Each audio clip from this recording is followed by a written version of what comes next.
안녕하세요. 김 박사입니다. 지난 시간에 영상이 마지막 부분에서 이렇게 끊겼습니다. 이렇게 양해를 부탁드립니다. 우리 시청자 여러분. 제가 사실 이 곰캠이라는 프로그램을 무료판으로 쓰고 있는데, 이 무료판의 그 시간 제한이 20분입니다. 그래서 지난 영상이 20분이 지난 바람에 이렇게 딱 꺼지게 되더라고요. 그래서 매끄럽지 못하게 이렇게 꺼지게 된 점 양해 부탁드리겠습니다. 그래서 이제 2편을 제작을 하게 됐는데, 지금 자유민주주의 이런 얘기들을 하고 있죠. 지난 영상 마지막 부분 얘기를 빨리 되짚어보고 못다한 얘기, 민주주의에 대한 얘기를 하고 이번 2편 영상을 마무리 짓겠습니다. 지난 영상에서 이른바 한국 사회 맥락에서의 자유민주주의는 서구에서 얘기하는 리버럴 디모크라시와는 상당히 다르다 이런 말씀을 드렸고, 그 배경으로 예컨대 개인주의, 자유주의가 시연된, 추구된 역사가 없다. 그럴 수밖에 없었던 게 우리 한국의 근현대사가 일제강점기를 거쳐서 내전, 6.25 전쟁을 거쳐서 개발 독재, 군사 독재, 그리고 민주화 이렇게 이제 이어졌기 때문이다 이런 말씀을 드렸었고, 그래서 이제 한국 사회 맥락에서의 자유라는 개념을 이렇게 좀 살펴보면 몇 가지 특징이 있는데, 이 자유억압 세력에 의해 주창된 이념이다. 그리고 반공의 다른 이름이라고 볼 수 있다. 예컨대 자유총연맹 같은 그런 단체는 예컨대 한국 반공연맹이 개편돼서 만들어진 단체죠. 그래서 군인 출신들로 주로 이루어진 단체라 자유주의하고는 전혀 무관한 그런 이제 단체라고도 볼 수가 있겠고, 한국의 이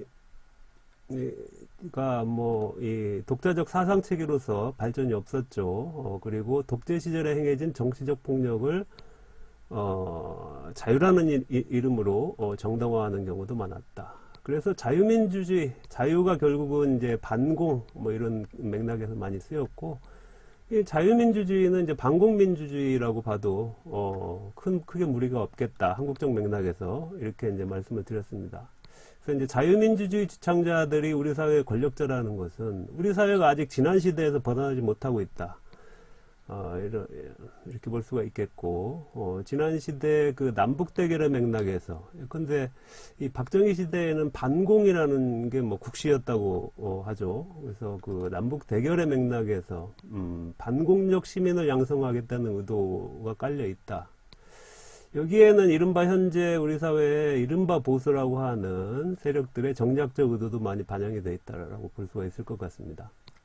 그리고 이제 반공주의 자체는 이제 공산주의에 반대한다는 거기 때문에 그 자체가 온전한 사상은 아니고, 그런데 이제 자유민주주의를 예컨대 교과서에 실른다든지 이렇게 어떤 국가적으로 어떤 지침으로 정한다는 것은 사실 그 사상과 양심의 자유를 허용하지 않는 태생적 모순에 빠져 있다 이렇게 볼 수가 있겠습니다. 예컨대 공산주의는 안 돼 라고 할 수 있는 권리를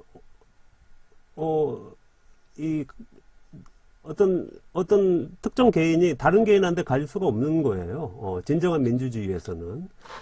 그래서 자유민주주의 주창자들에 의해서 사상적 자유를 억압받는 기분이 들기도 하죠. 그래서 이제 민주주의라는 걸 좀 더 살펴보면, 민주주의 어떻습니까? 각 개인의 정치적 권리의 동등성을 바탕으로 하고 있습니다. 그래서 이제 일정한 나이 이상 개인한테 1인 1표를 주지 않습니까?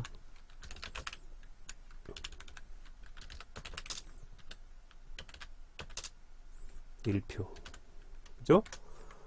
권력이 많다고 해서, 많이 배웠다고 해서, 표를 여러 개 주고 그런 거 아니지 않습니까? 개인의 사상적, 양심적 자유를 바탕으로 하고 있고요.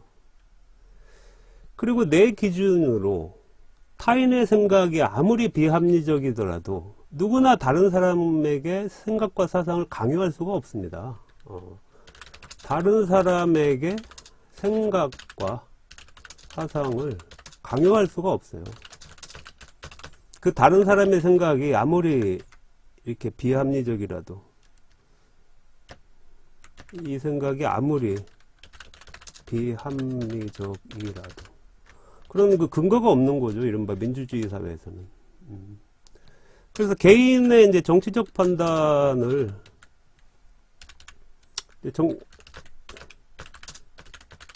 판단을 존중을 하고, 이 개인의 정치적 판단이 모여서 뭐가 됩니까? 다수가 되는 거죠. 그래서 다수결의 판단이 되는 겁니다. 이제 다수결의 판단에 의해서 한 사회가, 국가가, 이렇게 끌려 나가는 것이 바로 민주주의다. 이렇게 이제 이끌려 나가는 것이 민주주의다. 이렇게 이제 볼 수가 있습니다. 근데 이제 민주주의 어떻습니까? 약점이 있죠. 맹점이 있습니다. 예컨대 어떤 맹점일까요? 다수의 판단이 언제나 옳은 판단이라 볼 수는 없다는 겁니다. 그래서 예컨대 다수의 횡포도 나타나죠.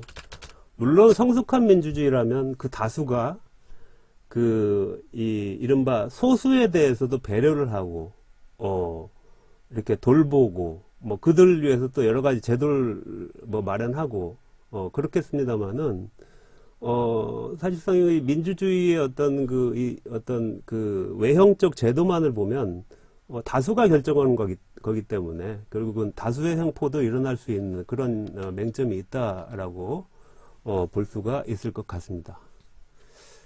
그래서 예컨대 뭐 우리가 흔히 아는 예컨대 그리스 철학자들, 소크라테스라든지 플라톤, 아리스토텔레스, 이런 그리스 철학자들 민주주의를 옹호했을까요? 이 그리스 철학자들이 민주주의를 싫어했다고 합니다.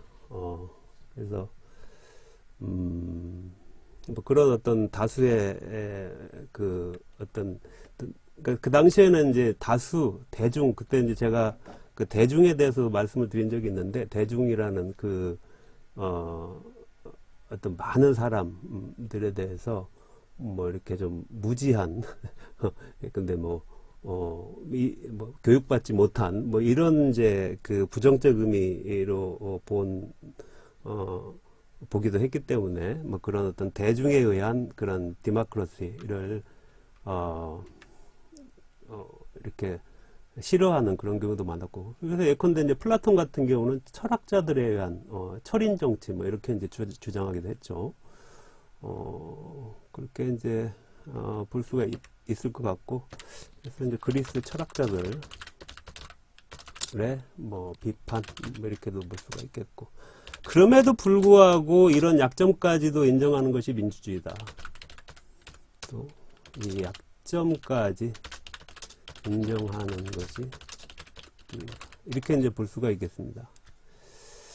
그래서 이제 예컨대 극단적으로 말해볼까요? 하도 우리 사회가 뭐 공산주의에 대해서 조금 여유를 가질 때도 됐는데, 아직까지도 공산주의 가지고 뭐 이렇게 뭐 여유 없이 이렇게 민감하게 반응하는 분들도 많이 있는 것 같아서, 뭐 이렇게 좀 예를 들어서 예컨대 극단적으로 말한다면 공산주의에 대해서 어떨까요?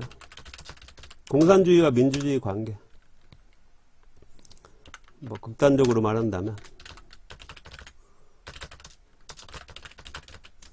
공산주의에 대해서 예컨대 다수가 공산주의 원한다면 공산주의 하는 것이 민주주의 아닌가요? 예. 누가 공산주의만은 안 돼라고 막을 권한도 없고 근거도 없습니다. 그렇죠? 예. 하지만 독재적 공산주의와의 차이점은 뭔가요? 다수가 원한다면 언제나 탈공산주의 할 수 있다는 거예요. 공산주의에서 벗어나, 이거 공산주의 해보니까 안 되겠다. 탈공산주의 하자라는 것도 다수에 의해서 정할 수 있는 게 바로 민주주의라는 것입니다. 그래서 말씀드린 대로 민주주의는 개개인의 판단을 존중하고 그 판단이 모인 다수의 판단에 따르는 것이다. 이렇게 이제 볼 수가 있는 것인데, 결국에 이제 이 다수의 판단이라는 것은 어떻습니까? 그 다수의 판단, 그 판단의, 그러면 판단의 권위를 확보하는데 상당히 효율적인 의사결정 기제다. 뭐 이렇게 이제 볼 수가 있습니다. 그러니까 어떤 판단이나 어떤 결정을 내렸는데 이거 다수가 원하지 않았느냐. 이렇게 하면 그 판단이나 결정에 대해서 이의를 제기하기가 쉽지 않다는 것이죠. 그래서 권위를 확보하는데 상당히 효율적이다. 그런 어떤 장점이 있습니다. 그런데 결국은 그렇다면 성숙한 민주주의는 어떻게 해야 이룰 수 있을까요? 성숙한 민주주의. 결국은 다수의 판단이 바람직한 판단이어야 된다. 그러려면 어떻게 됩니까? 그러려면 다수를 이루는 개인이 판단력과 분별력, 비판 능력을 갖추고 있어야 합니다. 그러니까 이 다수가 지난 시간에 지난 영상에서 이렇게 대중, 군중, 또 뭡니까? 뭐 시민, 민중 뭐 이렇게 이제 비교한 영상이 있었죠. 거기에서 예컨대 다수가 대중이라기보다는 시민이어야 한다는 거죠. 그리고 그 시민의 판단은 이제 공동체적 가치에 근거를 두고 있어야 하고요. 그래서 뭐 상식과 비상식, 바람직함과 바람직하지 못함을 구분할 줄 알아야 되고. 그래서 어떻습니까? 시민의 특징 뭐죠? 대중과 비교했을 때. 근데 힘센 언론이나 정치 세력, 이게 사실 왜곡이나 조작, 시도가 통하지 않죠. 이 관련해서 상당히 좋은 말이 있죠. 깨어있는 시민이 민주주의의 보루다.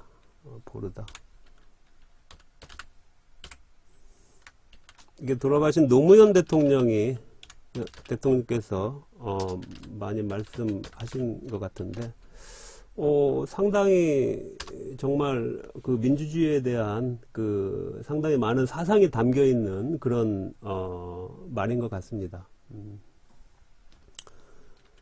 그래서 다시 말씀드리면 민주주의적 정치 체제 갖추고 있어도 시민이 깨어있지 않으면, 못한다면, 분별력이 없다면, 뭐 다른 말로 뭡니까? 우리 지난 영상에서 논의한 개념을 빌린다면, 대중이라면, 대중에 불과하다면, 시민이 아니라 대중에 불과하다면 민주주의는 취약할 수밖에 없다. 제가 여기서 개돼지라는 말도 썼죠. 조선일보 얘기는 개돼지. 개돼지라면 이렇게 말씀도 하겠습니다. 먼저 결론적으로 말씀을 드리면, 이 자유민주주의는 한국 사회 맥락에서 반공민주주의다. 그래서 이 자유민주주의 주창자들의 생각이 혹시나 이 남북 대결, 냉전이 치열하던 60, 70년대에 머물러 있지 않은가 하는 그런 의문이 좀 들고요. 그래서 이제는 이제 시대도 많이 흘렀고, 우리 상황도 많이 변했고, 많이 변했죠? 어떻습니까? 뭐, 이 북한에 대해서도, 아직 뭐 남북 대립이 진행 중이지만은, 뭐 이제 북한과의 어떤 체제 경쟁은 이제는 끝나지 않았나, 생각이 듭니다. 옛날처럼 60년대, 70년대처럼 뭐 그렇게 북한이 상당한 어떤 힘을 가지고 우리 남한과 대결을 한다든지 이런 상황이 아니지 않습니까?